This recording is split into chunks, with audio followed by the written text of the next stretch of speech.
Je, umewahi kusema kitu ambacho baadaye ulitamani usingekisema? Umeshawahi kufichua siri, hisia, mpango au hasira, halafu ukaja kugundua kwamba maneno yako ndiyo yalikuangusha? Umeshawahi kukaa kimya ukasikia watu wanakuheshimu zaidi kuliko ulipokuwa unazungumza sana? Karibu Fikra Sahihi. Sheria ya kwanza tayari ipo YouTube. Sheria ya pili pia ipo. Sheria ya tatu tayari tumekwishaziweka kwenye channel hii ya Fikra Sahihi. Lakini leo tunagusa mojawapo ya silaha hatari zaidi katika maisha ya mtu yoyote anayetaka nguvu, mafanikio na heshima.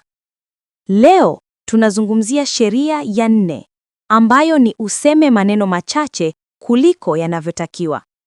Kabla hatujaingia ndani ya siri hii nzito, hakikisha unabonyeza subscribe, like video, share na comment hapo chini. Safari yetu ya nguvu ndiyo kwanza inaanza.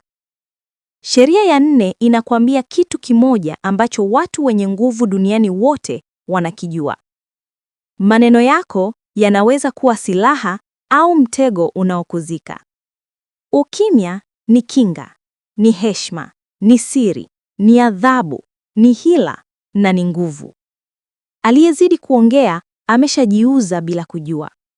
Katika maisha, biashara, mahusiano, kazi, siasa, urafiki, hata maadui, mtu anayezungumza sana hujifunua, hutoboa siri, hutoa udhaifu na hupoteza uzito. Lakini mtu anayesema kidogo anahofiwa, anaheshimiwa na anaumiza bila kugusa. Hii ndiyo nguvu ya kimya inayotawala ulimwengu. Kila mara unapotumia maneno yasiyo ya lazima, unaacha alama 3 ambazo wengi hawazifahamu. Sasa leo nataka nikufunulie siri 5 ambazo zinatoa ukweli na umuhimu wa kukaa kimya kuliko kuongea sana. Kila neno ni dirisha la akili yako. Unapoongea kupita kiasi, watu wanaanza kukusoma kama kitabu kilichofunguliwa. Wanaanza kuona hofu zako, mipaka yako, tamaa zako na makosa yako. Wanakucheka ndani kwa ndani bila wewe kujua. Lakini ukinyamaza, watu hawajui unafikiri nini. Hicho ndicho kinachowafanya wakuheshimu uwepo wako. Ukimya unawafanya watu wajaze pengo kwa hofu zao. Ukikaa kimya kwenye mazungumzo, watu wanaanza kujiuliza, kwa nini hajasema chochote? Anapanga nini? Anatuangalia vipi? Anatuhukumu? Hofu hii huwafanya wakuheshimu, wakuzingatie na kukupa nafasi ya juu bila hata kupambana. Nguvu ya kweli iko hapo, kushinda bila kupiga kelele. Maneno machache yanakupa uzito na mamlaka. Watu wenye nguvu duniani hawazungumzi sana, wanazungumza kwa kipimo.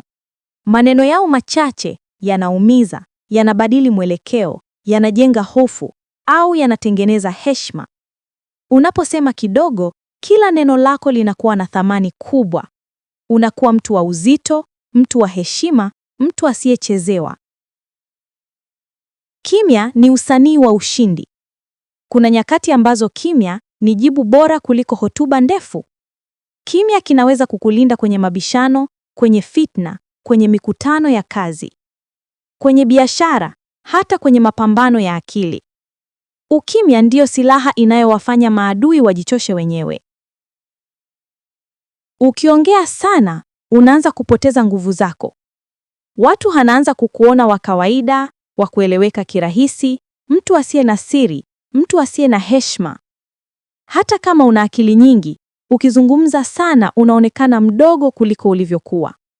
Lakini ukisema kidogo, unaonekana mkubwa kuliko ulivyokuwa. Hicho ndicho kinyume cha kawaida kinacholeta nguvu. Fikiria uko kwenye kikao na watu wenye nguvu. Wao wanazungumza, wanajionyesha, wanajisifia, wanatoboa siri, wanakosa busara, wanalia kwa hasira, wanashambulia, wanajitetea. Wewe unanyamaza. Unatazama. Unatafakari. Unapima. Na kila dakika unayonyamaza, unatengeneza heshima ambayo wao hawaioni. Unawafanya wajisikie wadogo, wasiojiamini, wanyonge bila wewe kusema chochote.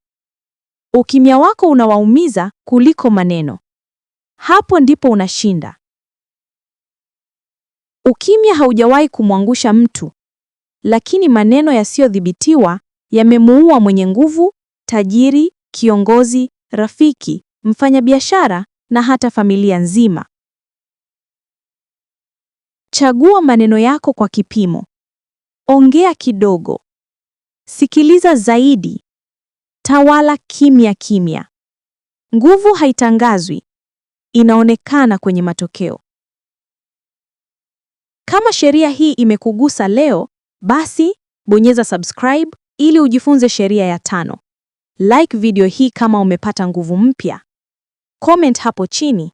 Je, kuna wakati uliongea sana na ukajuta? Share video hii kwa mtu mmoja tu na utakuwa umebadilisha maisha yake. Sheria ya 5 inakuja na itakufundisha jinsi jina lako, sifa yako na heshima yako vinaweza kuwa silaha au kaburi lako.